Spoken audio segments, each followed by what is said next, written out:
area management. How do we manage our areas and our schedule effectively so that we can execute and we can maximize our time spent working? Because if you're knocking a whole bunch of doors and no one's even answering the door, obviously that's not very effective. You're not moving towards getting installs if that's what's going on. So some standards that I set for myself in order to ensure that I'm managing my areas effectively. First of all, I usually have 2, maybe 3 different areas that I can work at different times of day. And usually they're different demographics because different demographics are going to be home at different times of day.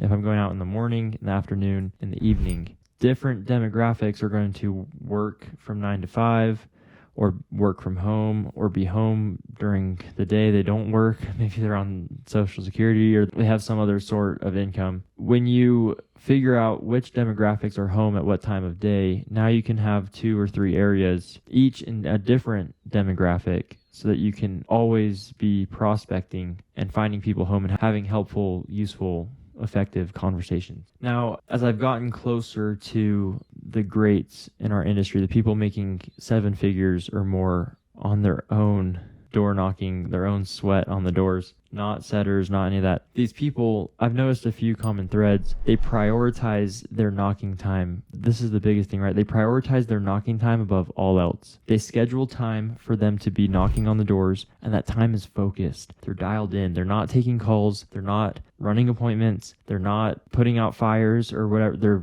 focused on knocking and setting appointments. Now, if you're still building your door stamina, the non-negotiable is 2 to 3 hours during prime time.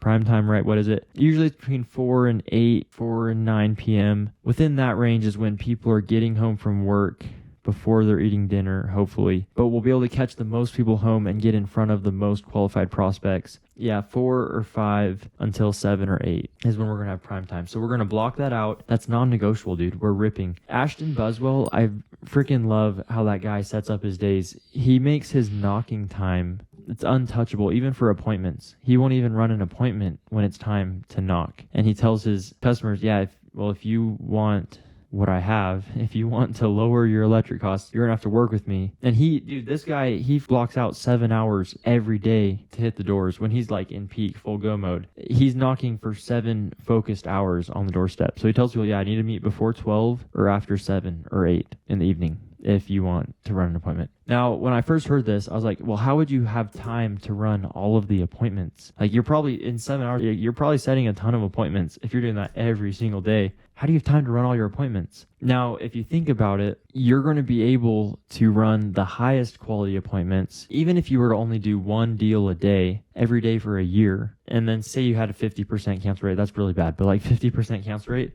What, you sign 360 deals and then you install 180? Like, that's crazy. You really don't need that many deals every single day. What's more important is that you have sticky, high quality deals every single day. So if you're running 1 or 2 appointments in the morning and 1 or 2 appointments in the evening, now you can actually prioritize those appointments that are higher quality, and the low quality ones, you don't even need to go to those because you're setting so many appointments that proportionately you're going to be setting enough high quality appointments that you can focus on those ones. Now, a few other strategies when I'm first starting out or opening an area, new move-ins have been awesome, right? Like, if you want to knock unsaturated doors, doesn't really exist, but people have moved in the last 3 to 6 months, 12 months. They haven't been knocked as many times as everyone else who's been there 5, 10, 15 years, right? So those go on, I use Redfin and I get on the map and I can see my little pin. I drive to all the new move-ins and I knock all of them because it's happened to me so many times that someone moves in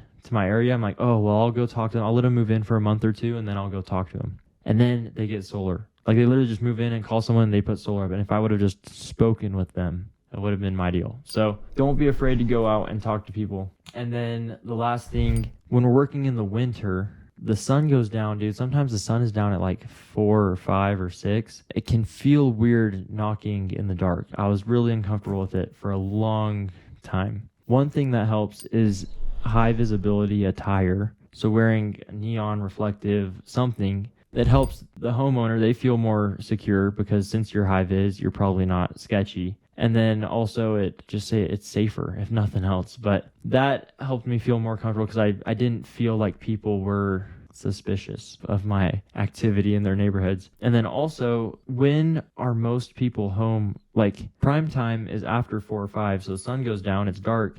Now you can literally see who's home all the time. If the lights are on, they're home. You go talk to them. And it was cool because knocking in the dark, I was way more effective. I was getting way more conversations because I could tell who was home and who was inside. And I could knock way more deliberately and skip the houses that didn't have people home because it's dark. The lights are on. You see it. It's money. Signs of life when you're prospecting, right? Windows open, cars in the driveway, lights on. That's what we're looking for.